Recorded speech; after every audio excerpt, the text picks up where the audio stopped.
Hey, welcome back to the channel. Welcome back to the channel. Hey, man, subscribe to this channel. Like this video, man. Go ahead and hit the like button, comment down below. Hey, let me know if you rocking with Young Dolph. Let me know where you coming from, everything like that. Rest in peace to Dolph. Is Dolph land out there? Hey, guys, so look, the feds want to know where exactly Blac Youngsta was that day. Everything went down with the whole Dolph situation because sources are saying he was on scene. Then he jumped in the whip, that black SUV that drove by. And apparently him and Yo Gotti went to the airport, and that's when they both hopped on the plane.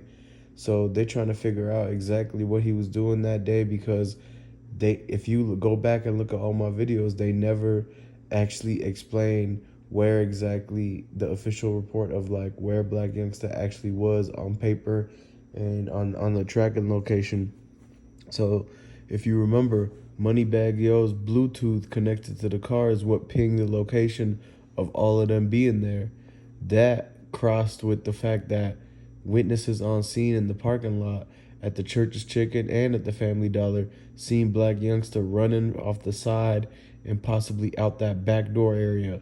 That the you know 007 says she's seen the people coming out the back there, and one of them, he was kind of hefty, husky looking guy with the tank top on, and he was strapped up. So that was Blac Youngsta who she's talking about. The other guy had the dreads, so that's what she, and maybe Blac Youngsta might have wore fake dreads to confuse him, like with the twist or something, and then took them off. You got, hey, it's 2022, man. You never know. You never know. A lot of people go through a lot of lengths, man, to get their ops, and everything like that. So you gotta understand too, the beef is very heavy. Like Blac Youngsta did try to literally hit him 100 times with the 100 shot situation, and he actually got booked for that. But the thing is that Young Dolph didn't tell and nothing like that. He didn't cooperate, so he ended up getting released, but still got charged. They had all the evidence, so he's the one that's most likely to be the one to pull some type of move like that again. You got to understand that this is not anything new. The people did what they did, so you have to backtrack it and realize that they'll still do the same thing over and over again. They won't change their habits and stuff like that. They're not gonna change their ways. So whatever he did when he did the 100 shots, he'd do it again. And this is the whole Makedas situation that we talking about. So then basically, hey, that's when all that he jump in the car, they go to the airport, and he gets on the plane, and that's when Yo Gotti try to go live. Anybody that goes live on a plane knows that you can't go live once the plane's in the air. You had to go live on the ground. So just that right there proves that the plane wasn't in the air yet. They had just got to the airport and it didn't take off or depart yet. Anybody that flies on planes would know what depart means. Depart means when you actually run in the track, about to take off and fly. But they didn't do that. Their plane wasn't even moving, no type of bumps, no type of turns that made them jerk or turbulence or anything like that. So they were on the ground. That means they just got there. And where were they coming from? If you go into the airport, anybody in Memphis would know when you go into the airport, Airways is the road that takes you there. And you have to pass Makedas Cookies. It's only one other main road that will get you there, that is after Makedas, and it's very unlikely that you will end up taking that. So everybody has to pass by when they go into the airport, and that's when that whole picture was taken, when they was all with Daddy-O and everything.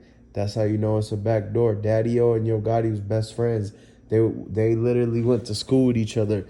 They went to the same high school, and basically Daddy-O used to put on, Yo Gotti used to front him and everything like that. How do you think Daddy-O had all the money to to fund Dolph's early music career? That's the only reason he's even in the scene right now.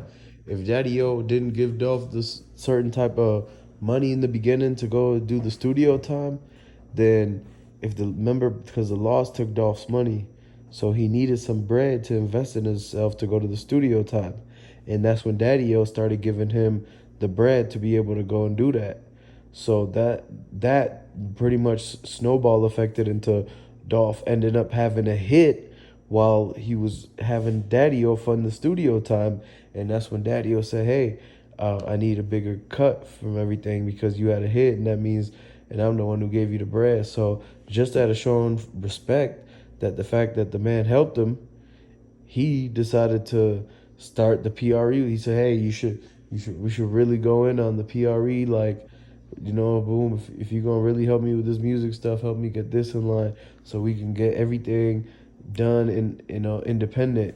And so that's that whole beginning of PRE, and this was years ago, and now that formed into Daddy O still having a relationship with Yo Gotti behind the scenes. Like before the whole Dolph situation and Yo Gotti got into it, Daddy O and Yo Gotti was hanging out on Sundays. They'll go get brunch and everything like that. They'll go eat and go over to each other's houses and all type of stuff. And so now, boom, when the Yo Gotti and Dolph situation plays out with the Dolph cracking Yo Gotti's baby mama, and Yo Gotti's baby mama actually liking Dolph more than Yo Gotti and this and that, it really got to the man. And so Yo Gotti was always knowing that, hey, if he can't get Blac Youngsta to go hit up Dolph himself, if he can't get Dolph caught up in the streets somehow, then he's going to be able to use his close friend Daddy-O as a way to get to him. And so that's why that situation between Yo Gotti and Daddy-O being close friends from the beginning, before even Dolph stepped into the picture, that's what you got to pay attention to closely. You got to look at the fact that that right there has motive for Daddy-O to be able to pull something like that, because he was rocking with Yo Gotti first. So this whole time, Daddy-O was a secret CMG agent playing both sides and really infiltrating and telling them what was going on. Because if you look at that video at Icebox, the dude, he had already called Icebox and asked them to let him know when Dolph got there and everything. That's why the dude from Icebox, that one kid from Icebox, was kept saying, "Hey, do you want me to call Daddy-O and verify this, this money you buying, this ring and this and that?" When Dolph was getting irritated, he's like, "Why Daddy-O always talking to the people that I'm about to go meet?" And he's supposed to have no idea that I'm going this place and that place. So that's when things started getting fishy, and Dolph started catching on. And before it was too late, they did this whole setup with the turkey drive, man. And so that's how that whole thing planned out. So don't for a second think that Yo Gotti and Daddy-O ain't had no relationship behind the scenes. They do. And so this man, Daddy-O, do anything to be staying in power and stay getting the money in Memphis, whether it comes from this side or that side. He really don't care, because back in his heyday, when he was fronting everybody to work and he was fronting this and that, everything, he didn't care about what side of this side. He would just go pick up the bread from Yo Gotti. He would just go pick up the bread from Dolph. So this is not the first time that Daddy-O had been in a situation where he is in between a Dolph and Yo Gotti feud, whether it's music, whether it's in the streets, or whether it was about paper, money, or anything like that. And so that's the whole situation, man. Hey, look, subscribe to the channel, like this whole video, and go ahead and comment down below if you agree or disagree. If you rocking with Young Dolph, let me know where y'all coming out of. Hey, stay tuned for the next video. I got breaking news coming out on everything, man. I'll catch you then.